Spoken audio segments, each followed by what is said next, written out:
Ang ating hukbong sandatahan ay maligalig na inaabangan ang pagdating ng kanilang pinakabagong kagamitang pandigma, ang BrahMos cruise missile system mula sa India, na magdadagdag sa kanilang kakayahan sa depensa. Isang source na may kinalaman sa mga proseso ng delivery ng mga kagamitan ng AFP, na nag-request na hindi pangalanan, ay nagsabing ang tentative date sa arrival ng BrahMos supersonic missile system ay nakaset sa Friday, April 19, sa Clark International Airport. Kinumpirma ng source na ito, na darating ang missile system na ito, upang ma-counter itong aggression ng China sa West Philippine Sea. Ang Armed Forces at Department of National Defense, ay hindi kinonfirm ang balitang ito, ngunit lubos na inaasahan na nila ang integration ng pinakamabilis na supersonic missile system na ito, sa capability ng Philippine Marine Corps. Ayon kay AFP spokesperson Colonel Francel Margaret Padilla, magbigay lamang sila ng mga detalye tungkol sa missile system na ito, kapag ito ay na-turn over na sa kanila. Labis na umano nilang hinihintay ang bagong capability na ito, na pinagpaliban muna noon ang delivery dahil kailangang masiguro muna ang safety at tamang storage ng missile system na ito, dahil kailangan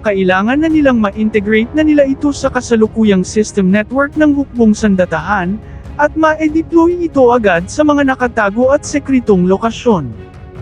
Ang acquisition ng BrahMos missile system ay na-conceptualize noon pang 2017, na-approved ng Office of the President noong 2020 bilang bahagi ng Horizon 2 Priority Projects, sa ilalim ng Revised Modernization Program ng AFP, sa gitna ng tensyon sa West Philippine Sea, dahil sa mga incursions ng mga Chinese vessels. Pagkalipas ng 4 na taon, noong December 31, 2021, ay inilabas ni Defense Secretary Delfin Lorenzana ang Notice of Award para sa shore-based anti-ship missile acquisition project ng Philippine Navy, sa BrahMos Aerospace ng India, at agad nilabas ang down payment na 2.8 billion pesos. Ipinasa ang proyekto sa Administrasyong Marcos, at tinuloy ang pagbayad ng natitira sa kabuohang halagang 18.9 billion pesos.